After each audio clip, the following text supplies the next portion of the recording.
કેમ છો વિદ્યાર્થી મિત્રો? ઓનલાઈન એજ્યુકેશનમાં હું આપનું હાર્દિક સ્વાગત કરું છું. તમે બધા જ ખૂબ જ ખુશ મજામાં હશો, તંદુરસ્ત હશો. આપણે ધોરણ 6 માં પ્રકરણ 4 ની શરૂઆત કરી દીધી હતી. તમામ વિદ્યાર્થીઓ તમે સાથે પાકી કરી લીધી હશે. હવે હું તમને પ્રકરણ 4 ભૂમિતિના પાયાના ખ્યાલ ના પાઠ 2 માં સ્વાધ્યાય 4.1 અને 4.2 સુધી હું તમને અભ્યાસ કરાવવાનો છું. 4.1 ના જે ભૂમિતિના દાખલાઓ છે એ એક આકૃતિને આધારિત છે. અહીંયા કીધું છે કે દાખલો પેલો આકૃતિના આધારે તમારે 5 બિંદુઓ, રેખા, 4 કિરણ અને 5 રેખાખંડ શોધી આપવાના છે. બીજો ક્વેશ્ચન છે દાખલો ત્રીજો આકૃતિનો ઉપયોગ કરીને તમારે એ બિંદુમાંથી સમાપ્તિ રેખાઓ, એ બિંદુમાંથી પસાર થતી રેખા, ઓ બિંદુ જેમાં છે તેવી રેખા, એકબીજાને છેદતી હોય એવી રેખાની જોડ આપવાની છે. તો શરૂઆત કરીએ આપણે પહેલા પ્રશ્નથી. અહીંયા કીધું છે આકૃતિના આધારે તમારી પાસે એક આકૃતિ છે એ ઓ સી એ એક ખૂણો છે જેમાંથી એક રેખા પસાર થાય છે ડીબી. તો એને આધારે આપણે પ્રશ્નનો જવાબ આપવાના છે. તો જોઈએ 5 બિંદુઓ. તો આ જે આકૃતિ છે એમાં 5 બિંદુઓ તો જોઈ શકો છો તમે એ ઓ સી બી ઈ અને ડી 1 2 3 4 5 અને 6 બિંદુઓ છે. તો 6 બિંદુનો ઉપયોગ કરી લઈશું. બિંદુ એ, બિંદુ બી, આના બિંદુ છે જ હું ફક્ત એ, બિંદુ બી, બિંદુ સી, બિંદુ ઓ, બિંદુ ઈ અને હજી એક બિંદુ બાકી છે એ છે બિંદુ ડી. તો વિદ્યાર્થી મિત્રો આ બધા જે બિંદુઓ છે, આ બિંદુ છે, આ બધા તમામ બિંદુઓ છે. ત્યાર પછી આપણે નવો પ્રશ્ન લઈશું. તમારે રેખા લેવાની છે. તો અહીંયા જોશો તો આ કિરણ છે. તમારે રેખા બને છે ડી બી ઈ બી ઓ બી, 3 થી 4 રેખા બને છે. આપણે ફક્ત રેખા કીધું છે, આપણે એક બે નામ લઈશું. રેખા ડીબી, રેખા ડીબી લઈશું ને રેખાનો સંકેત છે ઉપર તમારે બંને બાજુ તીર આવે તેવું ચિહ્ન કરવું, આ ડીબી. હવે હજી એક રેખા છે ઈ બી ઓ બી. આપણે ફક્ત રેખા શબ્દ વાપરવા માટે એક જ રેખા લઈશું અને કેટલી કીધું છે એવું આપણે સ્પષ્ટતા કરી નથી માટે એક જ રેખા લઈશું. ત્યાર પછી 4 કિરણો લેવાના છે. જોઈ શકો છો કિરણ એ ઓ, કિરણ ઓ સી, કિરણ ઓ બી, ત્યાર પછી હજી એક કિરણ છે ઓ બી. 4 કિરણો લઈશું. પહેલું કિરણ છે ઓ એ, કિરણ ઓ એ અને કિરણનો સંકેત છે એક બાજુ તીર અને એક બાજુ અંત્ય બિંદુ અથવા ઉદ્ભવ બિંદુ ઓ એ. પછી કિરણ ઓ બી,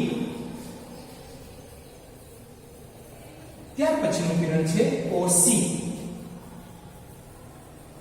ત્યાર પછીનું કિરણ છે ઓ ડી. ચલો 4 કિરણો આપણે માંગ્યા છે, 4 આપી દીધા છે. ઓ એ કિરણ, ઓ બી કિરણ, ઓ સી કિરણ અને ઓ બી કિરણ. ત્યાર પછી 5 રેખાખંડ માંગેલા છે. 5 રેખાખંડ. જો આનો કન્ટિન્યુ તીર ચાલુ રાખો તો એ કિરણ બની હશે અને અંત્ય બિંદુ તરીકે સ્વીકારશો એ રેખાખંડ હશે. ડી ઈ રેખાખંડ, ઈ ઓ રેખાખંડ, ઓ બી રેખાખંડ. જો એટલા રેખાખંડ મળી શકે આપણે લઈશું ડી ઈ રેખાખંડ, ઈ ઓ રેખાખંડ, ઓ બી રેખાખંડ, ઓ સી રેખાખંડ અને ઓ એ રેખાખંડ. કારણ કે આ રેખાનું જે ચિહ્ન છે તીરનું એ અનંત સુધી વિસ્તરેલું છે. તમે અહીંયા સુધી કરશો એ રેખા તમે સ્પષ્ટ જોઈ શકો છો. તો વિદ્યાર્થી મિત્રો એ બી સી અને ડી ક્વેશ્ચન મેં દાખલો પહેલો શીખ્યો છે, જેને આધારે તમારે દાખલો બીજો અથવા એકને એક પદ્ધતિના દાખલાઓ હશે એ તમારું હોમવર્ક રહેશે, તે ભૂલશો નહીં. આ દાખલો ખૂબ સારી રીતે સમજાઈ ગયો હશે. હવે હું તમને દાખલા 3 માં લઈ જાઉં છું. આકૃતિનો ઉપયોગ કરીને તમારે ઈ બિંદુને સમાવતી રેખા લેવાની કે જેમાં બિંદુ ઈ આવેલું હોય તેવી રેખા. આ ઈ બિંદુ છે ને સમાવતી રેખા જોઈએ તો ઈ જેમ આવેલું હોય એવું ઈ સોરી બંને બાજુ છે આકૃતિમાં મારે કઈ ભૂલ થઈ છે જોઈ લો દાખલો ત્રીજો f છે સોરી વિદ્યાર્થી મિત્રો અહીં લખવામાં મારી ભૂલ છે એક f છે તો ef જેમાંથી ઈ બિંદુને સમાવતી રેખા બનશે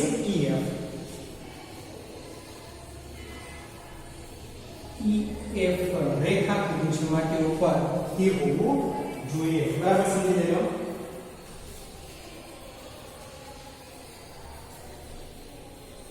અને તમારી પાસે કેટલી માગી છે એક જ માગી છે પણ હજી જો બની શકે છે આપણે બીજી લઈએ કે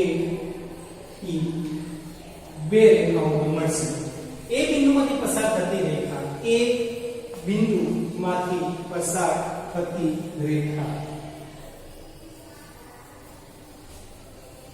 એ બિંદુ પ્રશ્ન છે એ બિંદુમાંથી પસાર થતી રેખા તો તમારી પાસે એ રેખા જે એ બિંદુમાંથી પસાર થાય છે બરાબર છે એ રેખા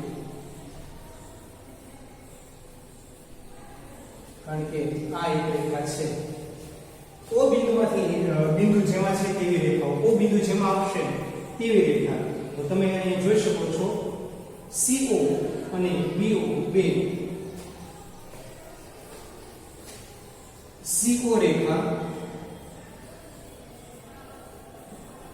અને BO રેખા બે તમે બતાવી શકો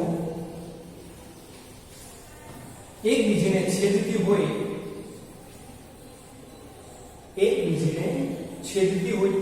રેખાની બે જોડ એકબીજાને છેદે તેવી આ એક જોડ તમે જોઈ શકો છો રેખા CO એ રેખા AE ને છેદે છે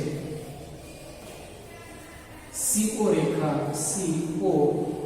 રેખા અને બીજી જોડ ટૂંકમાં CO ને AB ને AE ને છેદે છે રેખા AE ને છેદે છે હજી એક જોડ કીધું છે તો એકબીજાને છેદતી હોય કેવા તમે કહેશો FE રેખા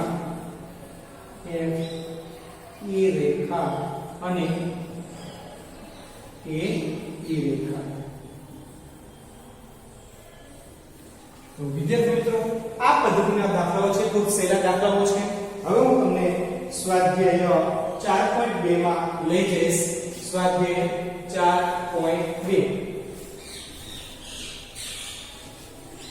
દાખલા બહુ સારી સમજી ગયા હશો સ્વાધ્યાય 4.2 માં જઈશું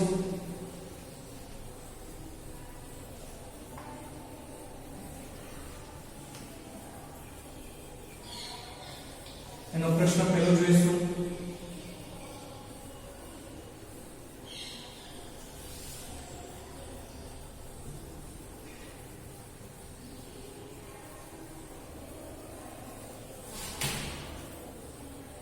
અહીંયા કીધું છે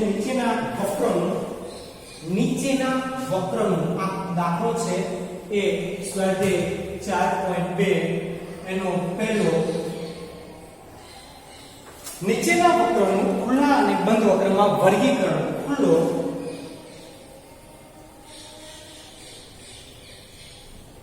અને બંધ વક્ર યાદ રાખશો આકૃતિ ક્યાંય બંધ ન હોય તો એક ખુલ્લો વક્ર હશે અને આકૃતિ આખી પેક હશે બંધ હશે તો બંધ વક્ર બનશે બીજું કશું જ નવું નથી તમારી પાસે કુલ 5 આકૃતિઓ આપી છે પહેલા દાખલાની એક z નું ચિહ્ન છે બીજી એક આકૃતિ આપી છે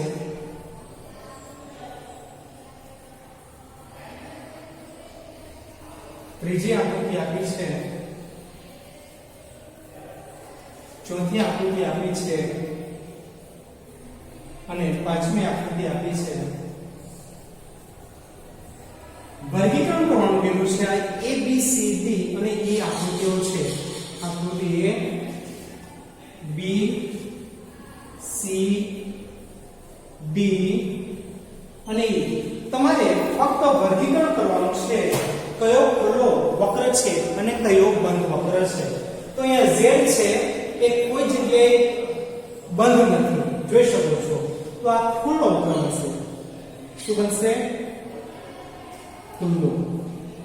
આ આકૃતિ જોઈ શકો છો, આખે યુ આકાર છે એ ખુલ્લો છે, માટે ખુલ્લો વક્ર કહીશું એને. પણ ખુલ્લો વક્ર, ખુલ્લો વક્ર. સી આકૃતિ પાસે અહીંયા પણ એક ખુલ્લી આકૃતિ છે, માટે ખુલ્લો વક્ર બનશે. ખુલ્લો વક્ર. અહીંયા જોઈએ તો ત્રિકોણ છે એ ત્રણ રેખાખંડોથી બંધ બને છે, માટે આપેલી આકૃતિ બંધ આકૃતિ છે, બંધ વક્રની છે. બંધ વક્ર. અને છેલ્લી આકૃતિ તમે જોઈ શકો છો, ચતુષ્કોણ છે એ પણ બંધ છે, માટે બનશે બંધ વક્ર. તો વિદ્યાર્થી મિત્રો, આ પ્રકારની આકૃતિના દાખલાઓ તમને સારી રીતે આવડી જશે, મને આશા છે સમજાઈ ગયા હશે. ત્યાર પછીનો પ્રશ્ન છે દાખલો બીજો. ચલો આકૃતિ વાળો દાખલો તમે સમજી લીધો હશે. હવે તમારી પાસે પ્રશ્ન છે દાખલો બીજો. અહીંયા નીચે લઈ લઉં છું. ચલો દાખલા બીજામાં તમને સમજાવવામાં આવ્યું છે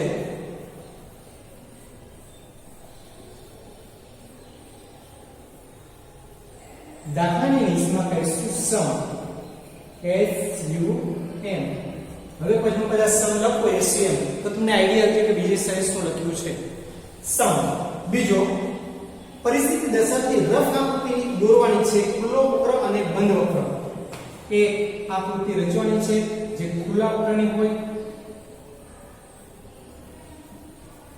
અને બીજી એક આકૃતિ રચવાની છે જે બંધ વક્રની હોય. એક ખુલ્લા વક્રની આકૃતિ અને એક બંધ વક્રની આકૃતિ તમારે દોરવાની છે. તમે કોઈ આકૃતિ બનાવો છો. ચલો અહીંથી ઉપરથી તમે જોઈ શકો છો ભાગ ખુલ્લો છે, માટે આ ખુલ્લો વક્ર બનશે. આકૃતિ જોઈ શકો છો તમે, યુ આકાર બનાવ્યો, ઉપરથી ખુલ્લો ભાગ છે, માટે ખુલ્લો વક્ર બનશે. હવે તમારે બંધ વક્રની આકૃતિ દોરવાની છે. એક્ઝામ્પલ ફોર પંચકોણ લેશું. એક પંચકોણની રચના કરીએ.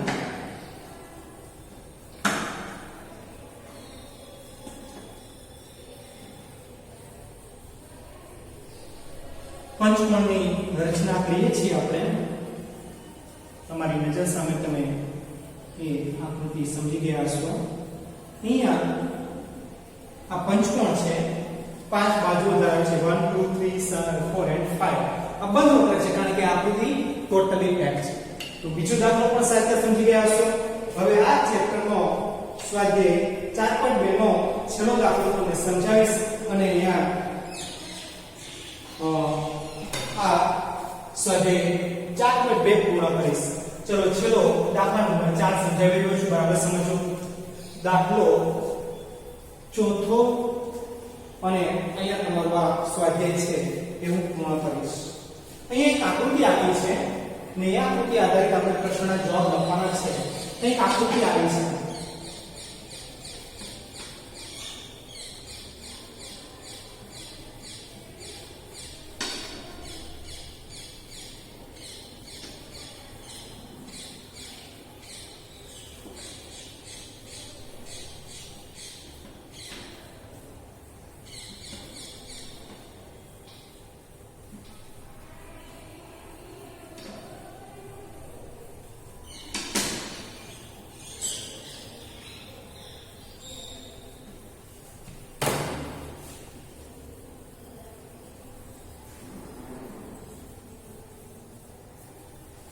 આ એક આકૃતિ છે જે આધારે તમારી પાસે કુલ 2 પ્રશ્ન આપેલા છે. એ 2 ક્વેશ્ચન લઈએ.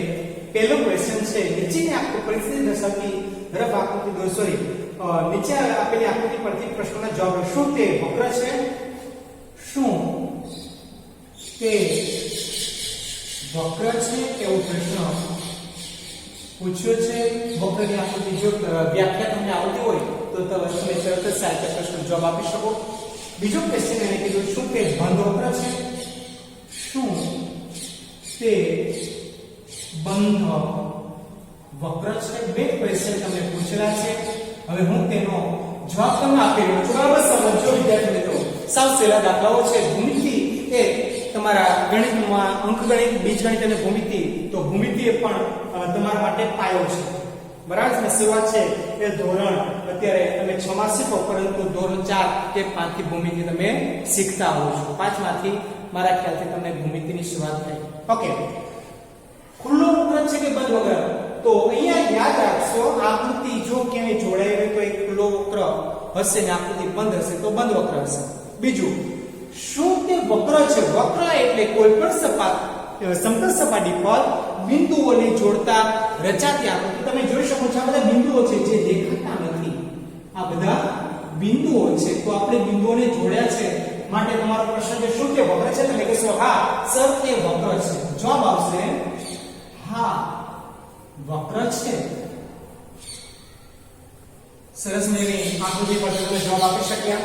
પછી કીધું કે શું તે બંધ વક્ર છે? હા, બધા જ જે રેખાખંડ છે એકબીજા સાથે જોડાયેલા છે અને આકૃતિ બંધ થઈ ગઈ છે. માટે જવાબ આવશે હા તે બંધ વક્ર. તો વિદ્યાર્થી મિત્રો, અહીંયા સુધીનું ખૂબ સારી રીતે સમજી ગયા છો. તમને આ સ્વાધ્યાય 4.1 અને 4.2 ના આધારે જે કે હોમવર્ક છે એ તમને હવે આવડી જશે. બાકી રહેતા દાખલાઓ છે તમારું હોમવર્ક છે. પ્રેક્ટિસ કરશો. ગણિત ગણવાનો વિષય છે, ગોખવાનો વિષય નથી. માટે બરાબર સમજી વિચારીને દાખલા ગણશો, તમને બધું સારી રીતે આવડી જશે. વધુ નેક્સ્ટ લેક્ચરમાં આવજો. Bye bye.